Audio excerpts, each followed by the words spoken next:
Bismillahirrahmanirrahim. Alhamdulillah wassalatu wassalamu ala Rasulillah Sayyidina Muhammad ibn Abdullah wa ala alihi wa sahbihi wa mawalah wa la hawla wa la quwata illa billah. Qala al-muallif radhiyallahu anhu wa arda anna jami'an. Faslun wa 'ala al-murid ay yajtahida fi hifdzi qalbihi minal wasawisi wal afati wal khawatirir radiyah. Wal yuqim 'ala babi qalbihi hajiban minal muraqabati yamna'uha minad dukhuli ilaih. فإنها إن دخلته أفسدته ويعثر بعد ذلك إخراجها منه وليبالغ في تنقية قلبه الذي هو موضع النظر ربه من الميل إلى الشهوات الدنيا ومن الحقد والغل والغش لأحد من المسلمين ومن الظن سوء بحد منهم وليكن ناصحا لهم رحيما بهم مشفقا عليهم معتقدا الخير فيهم يحب لهم ما يحب لنفسه من الخير ويكره لهم ما يكره لنفسه من الشر ولتعلم أيها المريد أن للقلب معاصي هي أبخش وأقبه والأخبث من معاصي الجوارح ولا يصلح القلب لنزول معرفة الله ومحبته تعالى إلا بعد التخلي عنها والتخلص منها ومن أفحاشها الكبر والرياء والحسد والله أعلم بالصواب. Faslun, bermula ini yaitu suatu fasal. Wa 'alal murid, dan hendaknya bagi seorang murid. Murid itu orang yang menginginkan atau orang yang menempuh perjalanan ibadah menuju Allah subhanahu wa ta'ala agar wusul ilallah, agar bisa mencapai ma'rifatullah. Wa 'alal murid, dan hendaknya bagi seorang murid ayyajtahida fi hifdzi qalbihi, agar bersungguh-sungguh dalam menjaga hatinya. Seorang murid itu dianjurkan untuk bersungguh-sungguh dalam menjaga hatinya, jangan sampai hatinya ini kemasukan sesuatu yang bisa merusaknya. Nah, jadi sebelum jadi mursyid, jadi murid dulu. Nah, kalau jadi murid aja nggak layak, bagaimana mau jadi mursyid? Ya. Jadi murid juga bukan sesuatu yang mudah, bukan sesuatu yang gampang. Harus bersungguh-sungguh dalam menempuh jalan supaya layak, pantas dianggap jadi murid. Dan bagi seorang murid hendaknya bersungguh-sungguh dalam menjaga hatinya. Menurut Al-Imam Al-Ghazali, hati ini, dan menurut sebagian ulama lain, hati ini ada 3 jenis. Ada qalbun salim, ada qalbun marid, ada qalbun salim, qalbun marid, wa qalbun mayyit. Qalbun itu kalau kita artikan dalam bahasa Indonesia artinya hati. Kalau kita tarik kata dasarnya ini berasal dari kolaba. Kolaba ini artinya bolak-balik. Hati ini punya sifat bolak-balik. Ntar ke kanan, ntar ke kiri, ntar kadang baik, ntar kadang buruk, tergantung. Ya. Apa yang ngerangsangnya. Kalau yang ngerangsangnya baik, maka keluarnya juga baik. Kalau ngerangsangnya nggak baik, maka keluarnya juga nggak baik. Dan makanya disebut qalbun, disebut hati. Ya, karena punya sifat qallaba yuqallibu. Karena punya sifat bolak-balik. Nah, hati ini ada 3 macam. Ada qalbun salim, hati yang selamat. Yauma la yanfa. Hati yang selamat, hati yang bagaimana? Hati para nabi, hati para rasul. Ya. Yang kalau digambarkan oleh Al-Habib Abdullah bin Alwi Al-Haddad, ini hatinya bening, putih. Ya. Tidak ada noda padanya. Itu adalah golbun salim, hati yang selamat. Ada lagi jenis hati yang kedua, golbun marid, hati yang sakit. Fi qulubihim maradun fazadahumullahu maradun. Hati yang sakit, hati orang-orang yang beriman tetapi melakukan dosa, masih suka melakukan dosa, sehingga dihinggapi berbagai macam penyakit. Sebab kalau kita berbuat dosa, timbul satu titik di hati kita. Kita berbuat dosa lagi, timbul lagi satu titik. Kita berbuat dosa lagi, timbul lagi satu titik. Kalau keseringan bikin dosa, maka hati kita yang tadinya bersih putih itu akan tertutupi dengan titik noda. Nah, akibat dari perbuatan maksiat yang kita lakukan. Dan yang ketiga yaitu golbun mayit, hati yang mati. Hati yang mati ini hati yang terkunci. Yang udah nggak bakal bisa nerima kebaikan, sulit. Mau dinasehatin kayak gimana juga kalau hatinya udah mati, ya udah masuk kuping kanan, keluar kuping kanan. Masuk kuping kiri, keluar kuping kiri. Mau dikasih tahu bagaimana juga udah nggak bakal mempan. Hatinya sudah mati. Nah, golbun marid, hati yang sakit tadi, ini kalau kagak buru-buru diobatin, dia bakal berubah menjadi golbun mayit.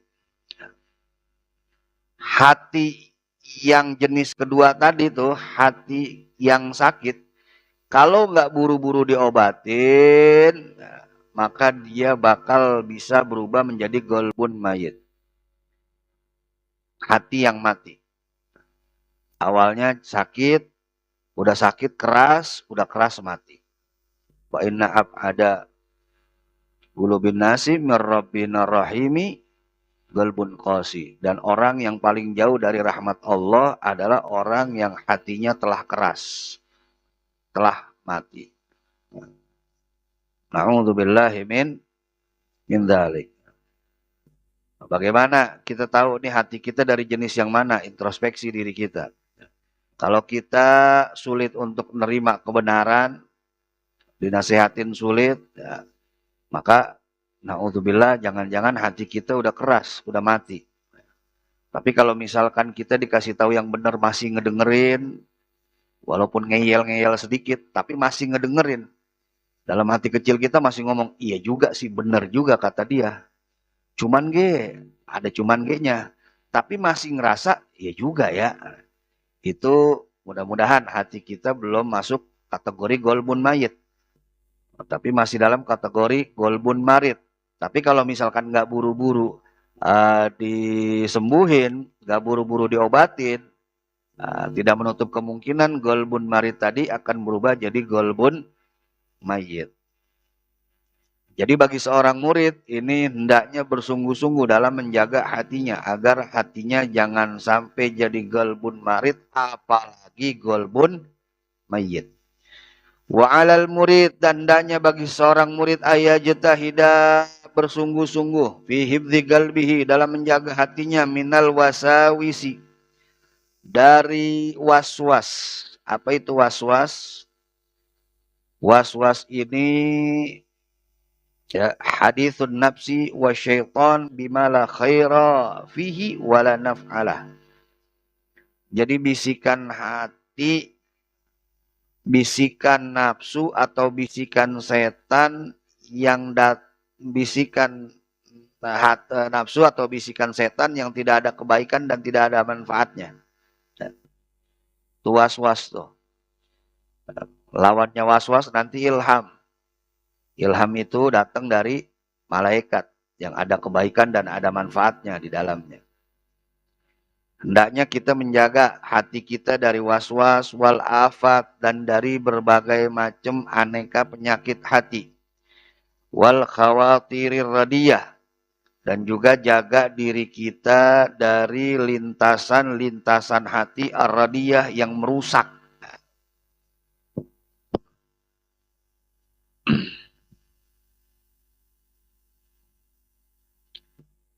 Jadi kita disuruh jaga hati kita dari was-was, dari penyakit hati, dan dari lintasan-lintasan hati, dari khawatir yang dapat merusak.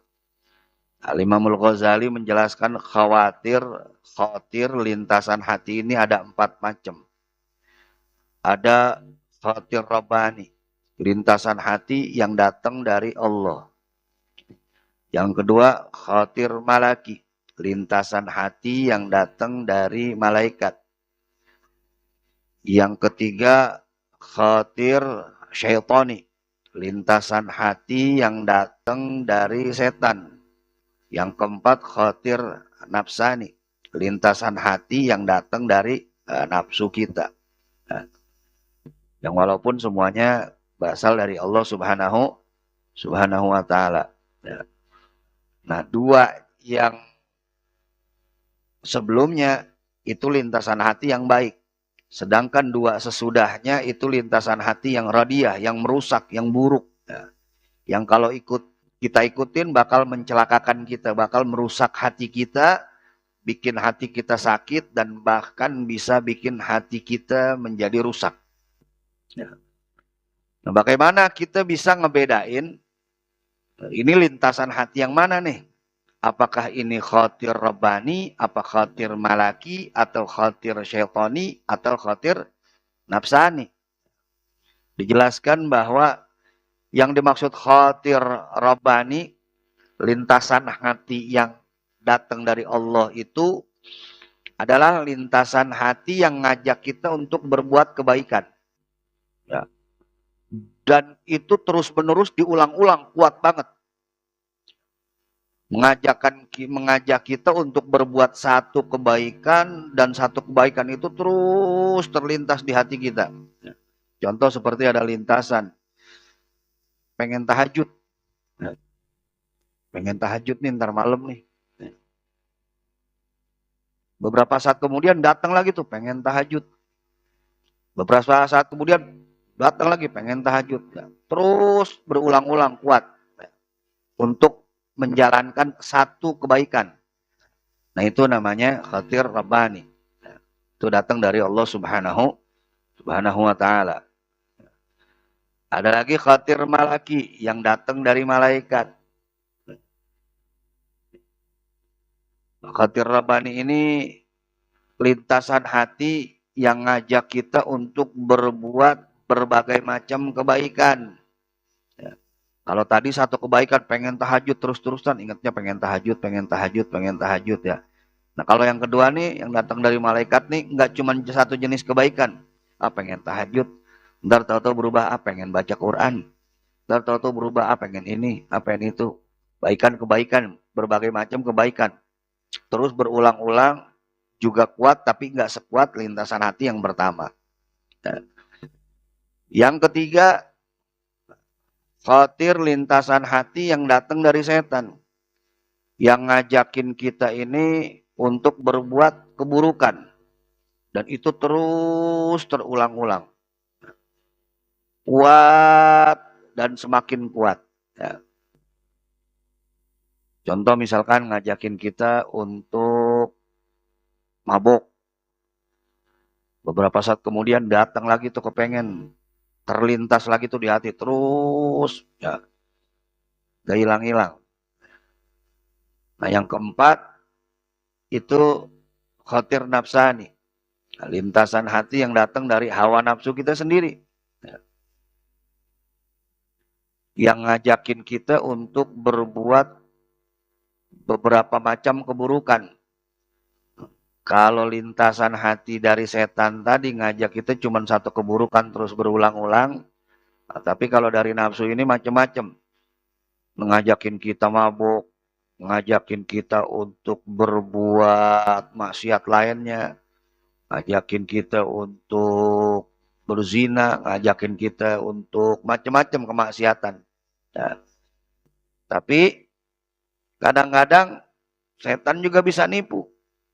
Ngajak kita untuk melakukan kebaikan, padahal sebetulnya dia berkamuflase yang tujuan intinya adalah mengajak kita pada keburukan. Contoh setan nih ngajakin kita untuk jangan sholat, jangan ibadah misalkan. Terus tuh lintasan datang. Tapi kita lawan lintasan itu, setan nggak berhenti sampai situ aja. Akhirnya setan dorong kita, ya udah ibadah yang banyak. Ya, mumpung lagi banyak orang nih, biar orang pada ngelihat ente ahli sholat, ente ahli sedekah, ente ahli ibadah. Nah, akhirnya setan ini ngerubah caranya, jadi nggak berhenti begitu aja. Nah, karena kasih perumpamaan begini nih. Ini mungkin agak sulit ya, agak sulit. Cuman kalau dicerna baik-baik, insya Allah sedikit banyak kita bisa paham gimana cara kerjanya setan nih melalui lintasan hati. Ini anak gambarin misalkan cerita ada suami sama istri. Si istrinya ngomong sama suaminya, "Bang, abang kerjanya yang rada getol apa bang? Kayak tetangga kita itu bang. Tetangga kita rumahnya gedong, mobilnya udah banyak. Ya. Abang kayak begitu ngapa? Kerjanya biar lebih semangat ngapa? Kayak tetangga kita itu." Nah, itu ngajakin buat keburukan lah misalnya. Ya. Terus kata suaminya, mau kerja apa lagi sih? Emang mau apa lagi sih? Rumah kita udah punya. Kendaraan kita udah ada. Mobil kita punya, motor kita punya, rumah kita punya, udah nggak ngontrak lagi. Emang pengen apa lagi sih? Nah itu kayak tetangga kita tuh, rumahnya makin hari makin gede. Masa kagak ada kepengen buat ngegedein rumah, ngebagusin rumah gitu. Beli tuh tanah sebelah mumpung masih kosong. Ya. Mobil juga ganti apa sama yang baru. Jangan itu lagi. Lihat apa tetangga kita tuh. Tiap tahun ganti mobil. Sekarang mobilnya nambah lagi tuh. Dari dulu ini aja mobil kagak ganti-ganti. Ganti ya tuh bang. Dinasihatin lagi sama suaminya. Ente kudunya bersyukur. Alhamdulillah. Kita udah punya rumah. Rumah milik pribadi lagi udah nggak ngontrak. Tetangga kita no yang ujung no. Sampai gini hari masih ngontrak. Alhamdulillah kita punya rumah. Punya kendaraan. Walaupun kendaraan kita kendaraan lama, tapi kan masih bisa dipakai buat kemana-mana. Masih bisa dipakai buat keluar kota, masih kuat. Masih belum perlu kita ganti. Udah ente banyakin syukur. Jangan melulu kepengen ini, kepengen itu, nggak bakal ada habisnya. Dinasihatin sama lakinya. Banyakin syukur. Alhamdulillah kita udah punya rumah. Alhamdulillah kita udah punya kendaraan. Alhamdulillah kita sehat, anak-anak kita sehat. Udah nggak usah kebanyakan pengen ini, pengen itu, nggak bakal habis-habis. Nah, biarin tetangga sama tetangga, udah kita sama kita, udah nggak usah pakai ikut-ikutin dia. Nah, akhirnya sadar bininya. Iya juga ya bang ya, berarti saya ini kurang bersyukur ya. Ya Allah maafin ya bang ya. Maafin saya bang, abang jangan marahin saya dah, apalagi sampai ceraiin saya, maafin bang. Iya, alhamdulillah kita udah punya rumah. Alhamdulillah kita udah punya kendaraan. Alhamdulillah kita sehat, anak-anak kita sehat. Alhamdulillah ya. Maafin bang, maafin ya. Saya emang nggak tahu diri, kurang bersyukur. Begitu bininya udah ngomong begitu tuh, si suaminya ngomong, iya neng, alhamdulillah, mestinya kita bersyukur ya. Nah, abang juga sadar, selama ini abang cuma mikirin diri abang doang. Nah, abang nggak pernah mikirin kebutuhan neng. Mungkin memang udah saatnya kali kita ngerenovasi rumah kita neng ya. Mungkin memang udah saatnya kali kita ganti mobil kita ya. Ya udah dah neng, insya Allah dah mulai besok abang lebih giat lagi kerjanya dah. Ya, pokoknya abang lebih banyak lagi dah kerjanya dah. Ya, supaya kita bisa gedein rumah, supaya kita bisa ganti kendaraan kita. Ya, seperti yang neng mau. Maafin abang juga neng ya, selama ini ternyata abang egois ya. Abang ngajik sono ngajik sini, kagak mikirin neng. Ya, ternyata neng juga punya kebutuhan. Ya. Neng juga punya kepengen. Ya udah, Bismillah. Pokoknya mulai besok, abang kerja lebih giat lagi. Ya, pokoknya ngaji mah udah sebulan sekali aja dah. Ya, pokoknya sekarang banyakin kerja, nyari duit biar bisa gedein rumah, biar bisa ganti kendaraan sama yang lebih baru tuh, ya. Berubah tuh, ya. Nah, itu cara kerja setan begitu tuh, ya. Bukan maksudnya bini ente setan, bukan ya. Ana mah cuma ngasih gambaran begitu tuh cara kerjanya. Dia nggak bakal berhenti, nggak bakal berhenti untuk ngajakin kita pada keburukan. Begitu kita tidak turuti, dia coba ngajakin kita pada kebaikan yang sesungguhnya ngejorokin kita pada keburukan. Ya, nah, memang agak sulit ngebedain mana nih khotir dari Allah, mana lintasan dari malaikat, mana lintasan dari setan, mana lintasan dari hawa nafsu kita. Memang agak sulit. Ya. Agak sulit untuk kita bedain. Kadang-kadang yang kita anggap baik ternyata nggak baik. Ya. Ada orang yang dia tinggalin kerjaannya semua. Dia tinggalin usahanya. Dia pengen fokus ibadah aja. Ya. Belum tentu itu baik. Ya. Belum tentu itu baik. Bisa jadi itu dorongan syahwat. Ya. Apa namanya kata Imam Ibn Athaillah, irodatu kata jerit ma'a iqamatillah iyyaka fil asbab minasyahwatil khafiyah. Keinginanmu untuk tajrid, keinginanmu untuk berlepas dari segala kesibukanmu, padahal Allah udah menjadikanmu di tempat itu dengan sebab-sebabnya, ya, untuk menjalankan ketentuan Allah, dan kita kepengen lepasin itu sebab. Aneh kagak mau kerja, aneh nggak mau usaha, pokoknya anak pengen fokus ibadah. Misalkan anak pengen fokus huruj aja dah huruj, misalkan ya. Pengen fokus ibadah, pengen fokus ini aja, pokoknya anak nggak mau kerja, dunia semua. Ya, jangan-jangan itu bukan kebaikan. Bisa jadi minasyahwatil khafiyah, bisa jadi itu syahwat, ya, yang datang dari khatir nafsani, dari lintasan hati yang datang dari nafsu. Kalau secara dohirnya kelihatan bagus, kelihatan baik, pengen fokus sama ibadah, pengen fokus sama akhirat. Tapi ternyata di situ ada apa namanya? Di situ ada lintasan nafsani, ada lintasan nafsu yang bikin kita meninggalkan sebab-sebab yang Allah Subhanahu wa taala jadikan kita di tempat itu. Ya. Kita tinggalin kerjaan kita tinggalin usaha kita. Padahal kerjaan usaha itu Allah jadikan sebab supaya kita bisa memanfaatkan kerjaan kita, usaha kita sebagai ladang ibadah kita kepada Allah Subhanahu wa taala. Emang agak sulit untuk ngebedainnya. Nah, kata beberapa ulama, kita sulit Pak ngebedain mana nih lintasan yang baik, mana lintasan yang buruk. Kalau kita masih punya 4 perkara ini dalam diri kita.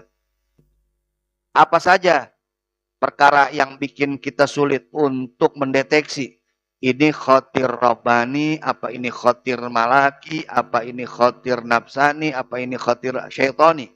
Kalau 4 hal ini masih ada di diri kita, maka akan sulit kita untuk mendeteksinya. Apa saja perkara tersebut? Yang pertama, gillatul ilm, kurangnya ilmu. Kurangnya ilmu.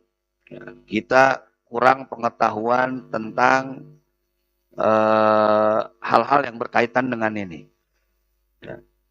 Tapi kalau semakin banyak kita tahu, insya Allah akan semakin mudah kita mendeteksi mana khatir yang baik, mana khatir yang tidak baik.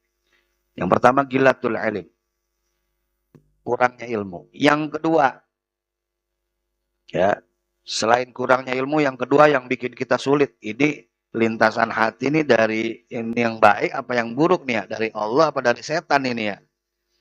Yang kedua yang bikin kita sulit mendeteksinya adalah karena terlalu seringnya kita ikutin hawa nafsu kita. Terlalu seringnya kita ikutin hawa nafsu kita, ini makin bikin kita sulit untuk membedakan mana dorongan yang baik, mana lintasan yang baik, mana lintasan yang buruk. Ya. Terlalu sering ngikutin hawa nafsu kita. Makanya kita latih supaya kita jangan terlalu ngikutin hawa nafsu kita. Salah satunya dengan cara apa? Puasa. Ya, itu puasa cara efektif untuk melatih kita agar dapat mengendalikan hawa nafsu kita pada hal-hal yang sebetulnya diperbolehkan oleh Allah Subhanahu wa taala. Makan, minum itu boleh.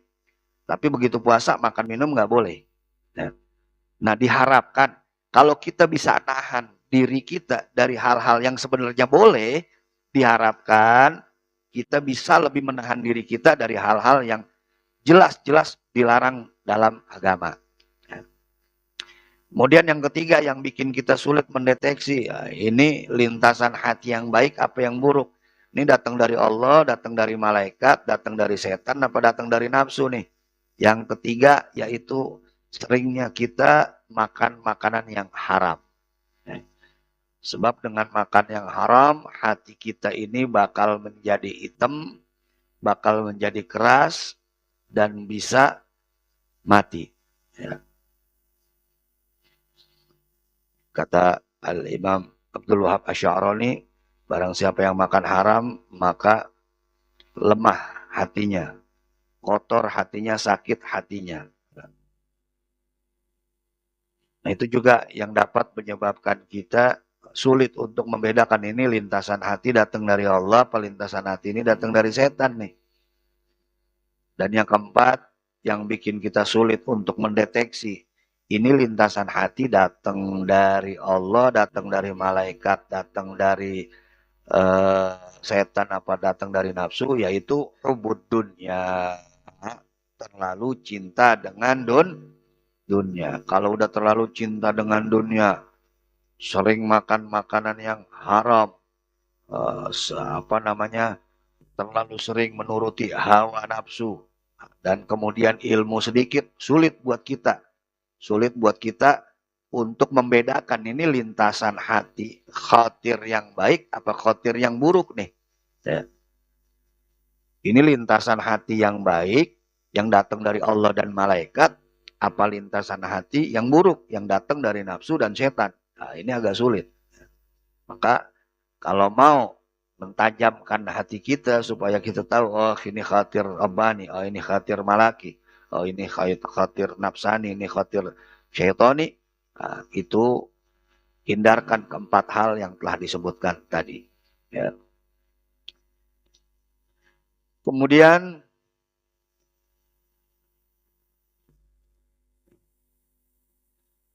wal yugim ala babi galbihi hajibun minal muraqabah. Wal yugim, dan hendaknya seorang murid menjadikan ala babi galbihi, pada pintu hatinya, hajiban minar ragabah, penjaga yang dapat mengawasi hatinya. Yamna'uha, yang bisa mencegah hal-hal yang buruk tadi, dari was-was, dari afat, dari khawatir radiyah, yang dapat mencegah itu semua minadukhul ilaihi, untuk masuk ke dalam hati. Fa'innaha, karena sesungguhnya yang demikian tadi itu, was-was, penyakit hati, lintasan-lintasan yang buruk, inda kholathu, jika mereka masuk ke dalam hati, absadathu, maka mereka akan merusak hati. Wa ya'thuru ba'da dzalika ikhrajuha minhu, dan akan sulit mengeluarkan penyakit-penyakit tadi dari hati. Wal yubalik fi tangiyati qalbihi, dan hendaknya seorang murid juga bersungguh-sungguh, berusaha keras, fi tanqiyati qalbihi, untuk membersihkan hatinya. Alladzi huwa maudhi'un nadhari rabbih, yang mana hati tersebut merupakan tempat Allah memandang dirinya. Sebab Allah Subhanahu wa ta'ala la yanzuru ila ajsamina, Allah enggak mandang bentuk kita. Wala suwarina, dan Allah Subhanahu wa ta'ala juga tidak memandang paras kita. Walakin akan tetapi Allah yanduru ila gulubina. Allah melihat pada hati kita. Ya. Sebagian ulama mengatakan setiap hari sekurang-kurangnya tidak kurang dari 300 kali Allah Subhanahu wa taala memandang hati kita di setiap harinya. Yang Allah lihat ini adalah hati kita. Allah nggak lihat paras kita. Allah nggak lihat fisik kita. Yang Allah lihat adalah hati kita. Innallaha la yanzuru ila ajsamikum wala ila suwarikum walakinnallaha yanzuru ila qulubikum. Sesungguhnya Allah tidak memandang jisim kalian. Allah tidak memandang bentuk kalian. Tetapi yang Allah pandang adalah hati kalian. Kalau hatinya baik, maka beruntunglah kita. Tapi kalau hatinya nggak baik, maka celakalah kita. Dan tidak kurang dari 300 kali Allah Subhanahu wa taala memandang hati kita setiap harinya. Karena itu bersungguh-sungguh bagi kita untuk menjaga kebersihan hati kita. Dari apa? Minal maili ila syahawati dunya. Dari kecenderungan kepada syahwat dunia. Wa minal higdi. Dan juga dari dendam. Wal ghilli. Dan dari kebencian. Wal ghishi. Dan juga dari perbuatan curang li ahadim minal muslimin. Kepada seorang muslim. Wa minadh-dhanni su'i bi ahadim minhum. Dan juga dari su'udzon kepada salah satu dari orang muslim. Ya ayyuhalladzina amanu jtanibu katsiran minadh-dhanni inna ba'dadh-dhanni itsmun. Orang-orang yang beriman, jauhilah dari kalian prasangka buruk. Karena sebagian prasangka itu merupakan perbuatan dosa. Jadi kita sungguh-sungguh jaga hati kita agar tidak terlalu cenderung pada dunia, agar tidak ke para sholihin. Manakala kita suudzon kepada mereka, maka haram hukumnya. Boleh kita prasangka buruk kepada para nabi, para rasul. Kita dengar sirah nabawiyah. Misalkan kita dengar cerita Nabi A, Nabi B, Nabi C, ya, yang mungkin aneh. Terus timbul suzon, kok begitu ya Nabi ya? Nabi begitu. Ya, ada suzon tuh. Ya, nah, itu bisa menyebabkan dosa. Atau kepada wali-wali Allah. Ilok wali begitu. Ya. Nah, itu juga bisa menyebabkan dosa. Nggak boleh haram pada ulama yang istiqomah. Nggak boleh kita suudzon. Haram hukumnya suudzon kepada mereka. Kemudian ada suudzon yang makruh. Suudzon yang makruh yang bagaimana? Suudzon kepada misalkan orang muslim. Contohnya misalkan depan rumah kita nih ada tetangga kita yang muslim bolak-balik. Kita suudzon. Ini tetangga gue mau nyopet sendal gue kali ya. Suudzon tuh, makruh tuh, makruh. Makruh ya, padahal dia cuma bolak-balik. Tapi bisa jadi mubah, bisa jadi kagak apa-apa. Kalau misalkan dia udah mulai bukan bolak-balik lagi, udah mindik-mindik, udah sampai dekat gerbang, udah celinguk kanan, celinguk kiri, ngeliatin ada CCTV gak? Nah itu nggak apa-apa tuh. Suudzon begitu ya. Jangan, nggak apa-apa, jangan suudzon. Ya, nggak bisa. Ya. Boleh tuh kita suudzon yang begitu tuh ya. Kemudian, suudzon yang dianjurkan yang bagaimana? Suudzon yang dianjurkan yang misalkan jelas-jelas bisa membahayakan kita. Misalkan ada orang yang mau ngancem kita. Nah, kita udah nggak boleh lagi tuh husnuzon. Misalkan nih, di satu gang, di tempat itu, biasanya ada orang ngumpul dan biasanya kalau lewat situ, orang dipalak, ditodong. Ya. Pokoknya dizolimin dah. Ya. Nah, kita boleh tuh suudzon tuh. Jangan lewat situ tuh. Ntar dipalakin. Nggak boleh suudzon ente sama orang. Ya. Jangan begitu ya. Justru kita dianjurin buat suudzon yang udah jelas-jelas ya orangnya fasik. Ya, orangnya suka melakukan dosa besar ya. Terus dia mau berbuat yang enggak ya. Suudzonin yang begitu mah ya. Makanya boleh kita suudzon sama orang fasik ngajakin kita bisnis. Nah, suudzon dah tuh. Apalagi buat urusan dunia, suudzon dah. Ini orang fasik nih. Udah ketahuan ini orang sering nipu, ngajakin kita bisnis. Akhirnya kita bisnis sama dia. Begitu di tengah jalan kita ditipu, ya salah sendiri. Ya, anu ditipu beb sama si fulan beb, ya salah sendiri. Ya kan udah ketahuan modelnya begitu. Ya kan katanya kagak boleh suudzon beb, tolol lu. Iya. Yang pasti kudu disuudzonin ya. Jangan belaga-belaga supi ya. Soal Anda mau husnuzon beb sama orang ya. Mesti yang bagaimana, husnuzon sama yang bagaimana ya. Mesti tahu juga kita ilmunya. Jangan sembarangan husnuzon aja ya. Dan ada husnuzon yang wajib. Seperti misalkan suudzon yang wajib, seperti misalkan suudzon sama siapa tuh, suudzon sama Israel, udah wajib kita suudzon sama dia, udah. Ya. Terus seorang hakim yang memang ditugaskan oleh negara untuk menghakimi pelaku, ya, menghakimi saksi. Nah, itu nggak boleh husnuzon dia, kudu wajib suudzon dia, kudu banyak nggak percayanya. Apa benar ente yang ngambil? Enggak. Yakin? Yakin. Oh udah. Karena mau snuzon sama ente. Ya. Yang ada jarak kosong. Ya. Kayak contoh ada satu ketika dulu di zaman dulu ada orang yang dituduh mencuri. Ya. Dituduh mencuri. Akhirnya ditangkap lah. Begitu ditangkap, ya diserahkan sama hakim, sama qadhi, ya, di sidang. Si hakim lihat, ini orang tangannya kagak ada, dua-duanya udah kagak ada, putus ya. Kata saksi-saksi, hakim, ini dia nyuri hakim, ya kan? Oh, dia nggak terima, Pak Hakim, bagaimana saya mau nyuri? Tangan saya aja kagak ada tuh. Ya. Emang apa barang yang dicuri? Ditaruh nih barangnya di depan si pencuri. Ini, ya, ini Pak Hakim nih yang dicuri tadi sama dia nih. Ya.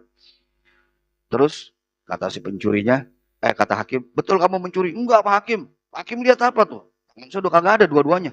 Gimana saya mau ngambil itu barang? Ya kan? Terus kata orang-orang, kata saksi, enggak Pak Hakim, dia benar yang nyuri, saya ngelihat sendiri sama mata kepala saya sendiri. Ya kan? Ya kata si pencurinya, ya Pak Hakim lihat sendiri dah. Ya, tangan saya begini, bagaimana saya bawanya? Nah, terserah dah Pak Hakim mau percaya dia apa percaya saya. Si hakim ini cerdas. Ya udah, ente ana bebasin dari tuduhan mereka. Nah, dan bahkan sebagai ganti rugi, sebagai permintaan maaf, ini barang buat ente. Serius Pak Hakim, serius. Boleh saya bawa? Boleh. Ya udah saya bawa Pak Hakim begitu. Kata hakim boleh bawa, dia gigit tuh barangnya, dia kepet pakai tangannya. Kata si hakim, nah kan ketahuan lo tadi bawanya begitu lo ya. Akhirnya ketahuan, nah ternyata bener dia yang ngambil ya. Di sidang sama hakim. Akhirnya kata hakim, nah, ketahuan lo ya. Ternyata lo yang ngambil itu barang ya. Akhirnya dia diputuskan bersalah, dimasukkan ke penjara. Jadi suudzon itu ada kalanya haram, ada kalanya makruh, ada kalanya mubah, dan ada kalanya sunnah. Ya. Ada kalanya wajib. Ya. Nah, wal yakun nasi alahum, dan hendaknya seorang murid ini menjadi penasehat bagi mereka, orang-orang muslim. Rahima bihim, mengasihi mereka. Musyfiqan alaihim, sayang kepada mereka. Mu'taqidan al khaira fihim, dan meyakinkan kebaikan pada mereka. Yuhibbu lahum ma yuhibbu lin nafsi minal khair. Hendaknya seorang murid ini menyukai kebaikan untuk mereka kaum muslimin sebagaimana dia menyukai kebaikan untuk dirinya. Wa yakra'u lahum ma yakrahu lin nafsihi minasyarr, dan membenci satu keburukan bagi mereka sebagaimana ia membenci keburukan itu terjadi pada dirinya. Wal ta'lam, dan ketahuilah olehmu ayyuhal murid, wahai murid, anna lil galbi ma'asi, sesungguhnya hati ini mempunyai maksiat-maksiat. Ya abkhasyu wa akbah wa asbah min ma'asil jawari. Yang mana maksiat tersebut itu lebih menjijikan, lebih buruk, lebih kotor daripada maksiat-maksiat anggota badan. Wala yasluhu qalbu linuzuli ma'rifatillahi wa mahabbatihi ta'ala. Wala yasluhul qalbu, dan tidak pantas bagi hati linuzuli ma'rifatillah, untuk mendapatkan ma'rifatullah wa mahabbatihi ta'ala, dan cintanya Allah, illa kecuali ba'da takhalli anha, setelah mengosongkan hati dari maksiat-maksiat hati tersebut. Wa takhallusi minha, dan membersihkan hati dari maksiat-maksiat, dari penyakit-penyakit hati tersebut. Famin abkhashiha, dan di antara yang paling buruknya penyakit-penyakit hati yaitu al-kibru, adalah penyakit kibir, sombong, waria, dan penyakit ria, wal hasad, dan penyakit hasud. Wallahu a'lam bishawab.